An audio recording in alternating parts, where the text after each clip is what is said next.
예레미야 11장 우리 한 절씩 교독하도록 하겠습니다. 여호와께로부터 예레미야에게 임한 말씀이라 이르시되 너희는 이 언약의 말을 듣고 유다인과 예루살렘 주민에게 말하라. 그들에게 이르기를 이스라엘의 하나님 여호와께서 이와 같이 말씀하시되 이 언약의 말을 따르지 않은 자는 저주를 받을 것이니라. 이 언약은 내가 너희 조상들을 새 풀무 애굽 땅에서 이끌어내던 날에 그들에게 명령한 것이라. 곧 내가 이르기를 너희는 내 목소리를 순종하고 나의 모든 명령을 따라 행하라. 그리하면 너희는 내 백성이 되겠고 나는 너희의 하나님이 되리라. 내가 또 너희 조상들에게 한 맹세는 그들에게 젖과 꿀이 흐르는 땅을 주리라 한 언약을 이루리라 한 것인데 오늘이 그것을 증언하느니라 하라 하시기로 내가 대답하여 이르되 아멘 여호와여 하였노라. 여호와께서 내게 이르시되 너는 이 모든 말로 유다 성읍들과 예루살렘 거리에서 선포하여 이르기를 너희는 이 언약의 말을 듣고 지키라. 내가 너희 조상들을 애굽 땅에서 인도하여 낸 날부터 오늘까지 간절히 경계하며 끊임없이 경계하기를 너희는 내 목소리를 순종하라 하였으나 그들이 순종하지 아니하며 귀를 기울이지도 아니하고 각각 그 악한 마음에 완악한 대로 행하였으므로 내가 그들에게 행하라 명령하였으도 그들이 행하지 아니한 이 언약의 모든 규정대로 그들에게 이루게 하였느니라 하라. 여호와께서 또 내게 이르시되 유다인과 예루살렘 주민 중에 반역이 있도다. 그들이 내 말 듣기를 거절한 자기들의 선조의 제약으로 돌아가서 다른 신들을 따라 섬겨선즉 이스라엘 집과 유다 집이 내가 그들의 조상들과 맺은 언약을 깨뜨렸도다. 그러므로 나 여호와가 이와 같이 말하노라. 보라, 내가 재앙을 그들에게 내리리니 그들이 피할 수 없을 것이라.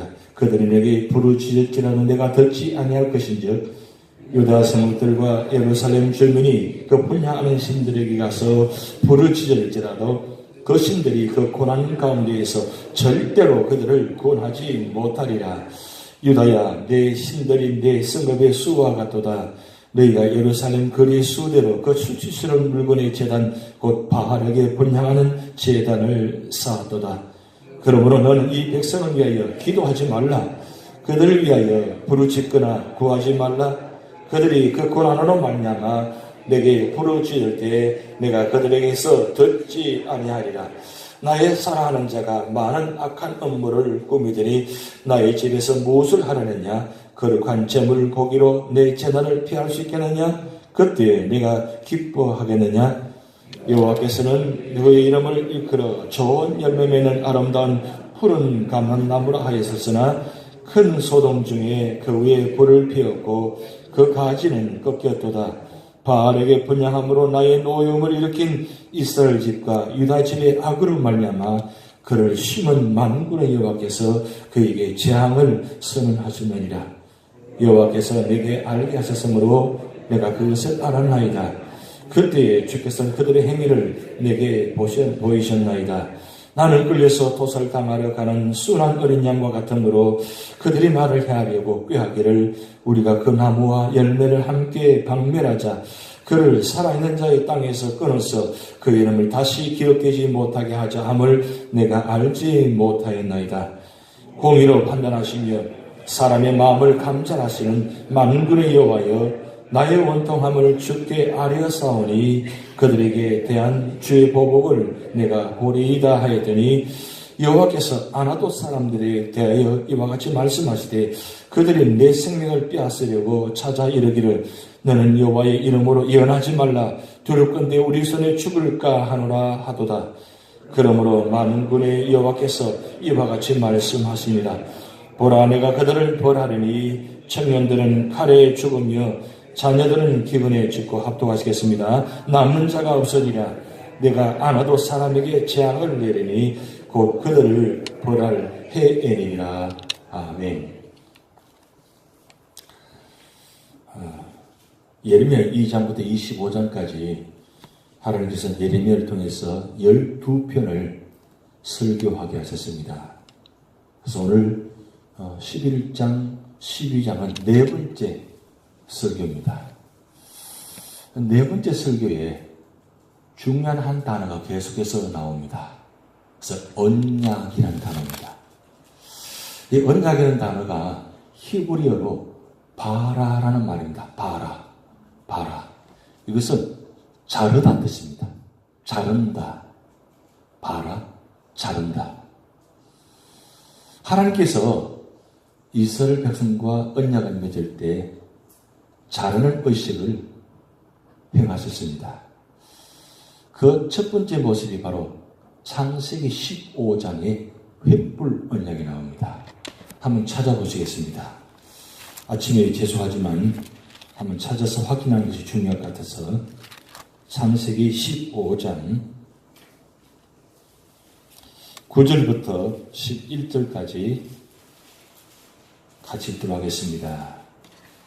창세기 15장 18페이지입니다. 함께 9절, 10절, 11절 같이 읽습니다.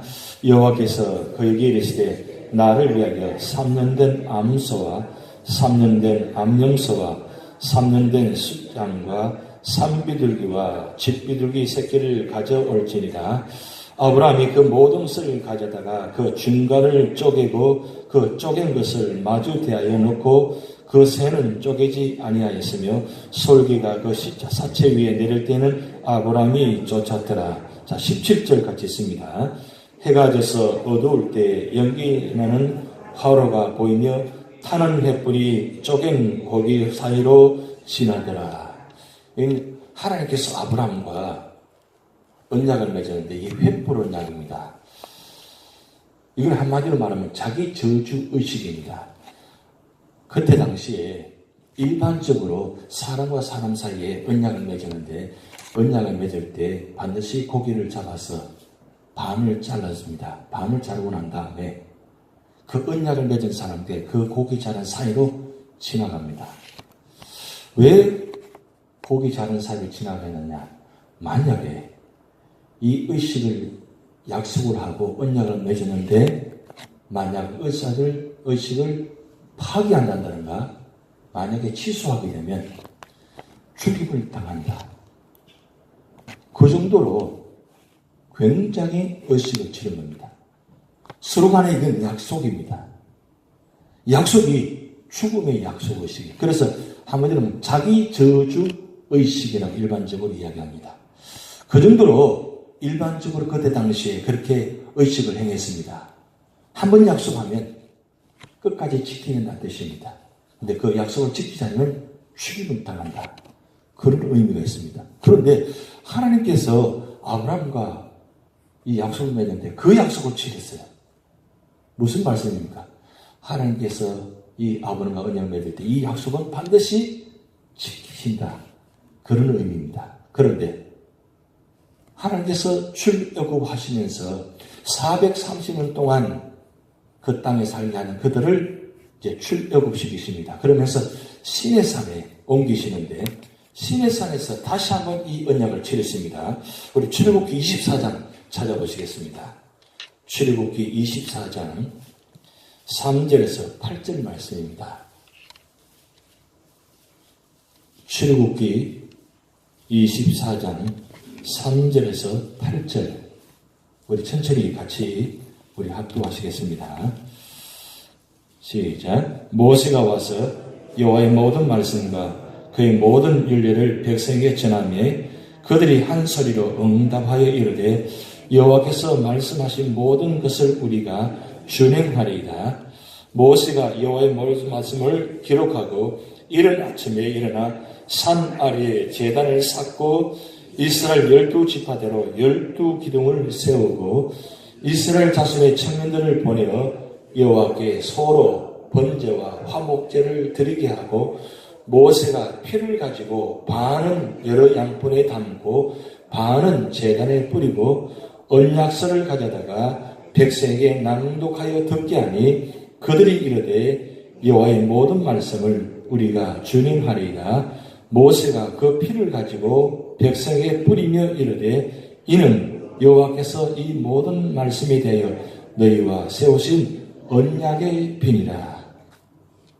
자, 여기 말씀은 창세기 나타난 창세기 15장과 같은 그 횃불 언약의 식이 아니고 이 말씀은 이스라엘 전체를 해당되는 말씀이기 때문에 서로 번제와 화목제를 드리게 하는데 모세가 피를 가지고 반은 여러 양푼에 담고 반은 제단에 뿌리고 반은 백성에게 뿌렸다 그랬습니다. 이 반반 나누었다는 뜻이 바로 언약 바르는 뜻입니다. 하나님과 이스라엘 백성 전체와 지금 언약서를 체결할 시기입니다. 그래서 언약이 필요합니다. 하나님께서 이스라엘 백성과 왜 언약의 피를 나누었습니까? 반드시 언약을 지키겠다는 뜻입니다. 그래서 하나님도 배반치 아니하시고 이스라엘 백성도 배반치 않겠다는 그 약속의 의미를 가지고 여기 말씀대로 번제와 화목제를 드렸다고 했습니다. 하나님은 이토록 이스라엘 백성과 언약의 피를 체결하고 언약의 약속을 나눴습니다. 그런 그들이 하나님은 배반치 아니하신데 지금 북이스라엘 남유다는 이 언약의 체결 약속을 그들이 북이스라엘이 남유다가 그 언약서를 파괴했습니다. 그래서 하나님 북이스라엘을 아수를 통해서 멸망시켰습니다. 왜? 언약을 먼저 파괴했기 때문에. 그런데 이 남유다가 북이스라엘과 맺은 그 언약에 하나님께서 파괴시키는 장면을 목도했습니다. 목도하고 140년간을 기다렸습니다. 인내하셨습니다. 기다렸습니다. 그런데 지금 남유다가 어떤 모습입니까? 북이스라엘처럼 똑같이 이 언약성을 파괴하고 그리고 하나님을 멀리하고 그토록 하나님께서 싫어하시는 시내산에서 제일 먼저 주신 말씀 10계명 첫 번째 계명 나 외에 다른 신을 두지 말라. 이 말씀을 그들은 기억지 아니하고 어느 정도까지 우상을 세웠는지 오늘 말씀 보면 11장에 이렇게 기록되어 있습니다. 12절의 말씀 보면 유다 성읍들과 예루살렘 주민이 그 분양하는 신들에게 가서 부르짖을지라도 그 신들이 고난 가운데 절대로 그들을 구원하지 못하리라. 13절 같이 있습니다. 유다야 내 신들이 내 성읍의 수와 같도다. 지금 예루살렘에 신들이 얼마나 많은 세워놨는지 성읍의 수와 같다 그랬어요. 이 정도로 유다 백성들이 이런 악을 해냈다는 겁니다. 지금 신들을 그만큼 세웠다는 뜻은 하나님과 언약을 파괴했다는 뜻입니다. 그럼 어떻게 해요? 하나님 가만두시겠어요?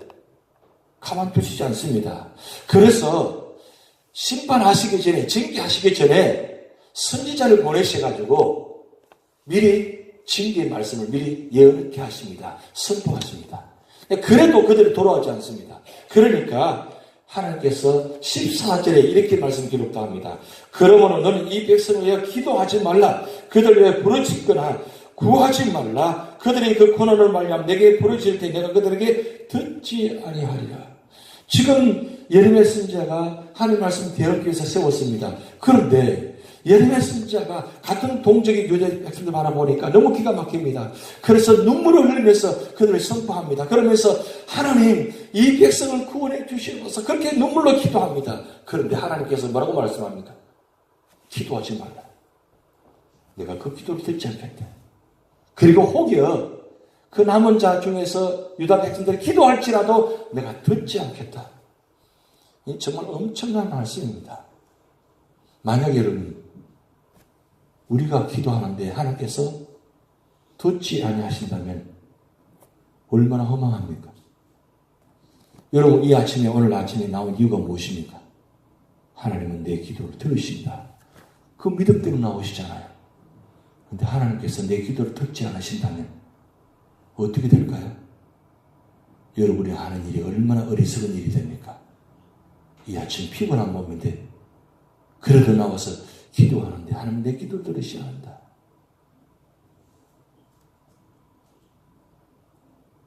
심각한 말씀입니다. 그래서 여러분 하나님은 듣지 않은 기도도 있다는 말씀입니다. 들으시는 기도도 있고 듣지 않은 기도도 있다는 겁니다. 아무리 부르짖어도 듣지 않은 기도가 있습니다. 어떤 기도일까요? 세상에서 할 것 다 하고 그러면서 성전 안에 들어와서는 하나님 기도하는 사람들, 하나님 그 기도 듣지 않았나고 했습니다. 그게 바로 예레미야 말씀 1장부터 우리가 10장까지 계속 반복해서 듣는 말씀입니다. 누가 그렇게 하냐? 유다 백성들이. 성전 안에 들어와서 들으면, 기도하면 하나님 다 들으실 줄 알고 재물도 드립니다. 예물도 드립니다. 봉헌도 다 합니다. 그런데 성전 안에 와서 들을 때는 정말 거룩한 척하고 제일 깨끗한 척하고 예배 드리는데 성전 밖에 나가면 전혀 다르는 사람이 없습니다. 그래서 하나님 말씀합니다. 예레미야 통해서 도둑의 소굴을 만들었다 그래요. 성전에 모인 사람들 도둑들이 모였다 그랬어요. 도둑이 뭡니까? 아무도 모르게 지도새도 모르게 하는 게 도둑들이잖아요. 그걸 유다 백성들처럼 그렇게 말씀하고 있다는 거예요. 유다 백성들이 도둑이라는 거예요. 고치지 않고 회개치도 않고 와서 예물만 드리는 거예요. 그럼 그 하나님 기뻐 받으시겠어요? 받지 않는 거예요. 근데 오늘 말씀 보면 더 심각한 말씀이 나타납니다. 예레미야 선지자가 이렇게 기가 막힌 말씀을 전하는데 예레미야 고향 사람들, 아나도 사람들이 이 예언을 듣고 어떤 일을 하냐? 예레미야를 죽이려고 합니다. 암살하려고 합니다. 그런데 다행히도 하나님께서 예레미야에게 미리 말씀해 주셔서 피신케 합니다. 그 결과가 어떻게 됩니까? 여러분 오늘 22절, 23절 한번 보시기 바랍니다. 그 아나도 사람들이 하나님께서 어떻게 심판하시는지, 예레미야 선지자를 죽이려고 암살하려고 한 그들을 어떻게 심판하신지 나타나주세요. 22절 시작. 그러므로 만군의 여호와께서 이와 같이 말씀하시니라. 보라, 내가 그들을 벌하리니 청년들은 칼에 죽으며 자녀들은 기근에 죽고 남은 자가 없으리라. 내가 아나도 사람에게 재앙을 내리니 곧 그들을 벌할 해이니라. 여기 한 가지 중요한 단어는 그들을 벌할 해예년이라. 지금 즉시 벌하겠다는 뜻이 아니고 벌할 해에 있다는 거예요. 무슨 뜻이냐면 기회를 주고 있다는 뜻입니다. 그토록 악한 자들인데도 하나님은 기회를 주시고 있다는 뜻이에요. 언제까지 하나님께서 이렇게 사랑을, 인자와 긍휼을 베푸시는지, 그렇게 인자와 긍휼을 베푸심에 불구하고 유다 백성들은 돌아오지 않습니다. 그래서 예레미야 선지자는 계속해서 말씀을 선포합니다.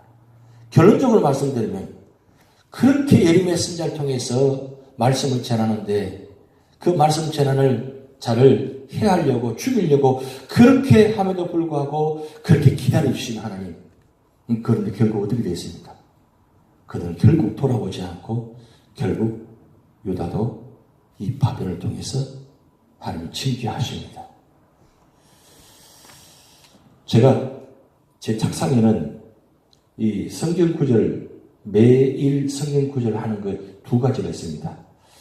그 두 가지 바인더로 된 게 있는데, 매년 첫 주에 그 구역별 성경 많이 읽어분들한테 그 동산에 드릴 선물을 드립니다. 그 중에 8월 말에서 9월 첫 주를 딱 넘기는데 보니까 제가 평소에 늘 좋아하는 이 시가 하나 있어요.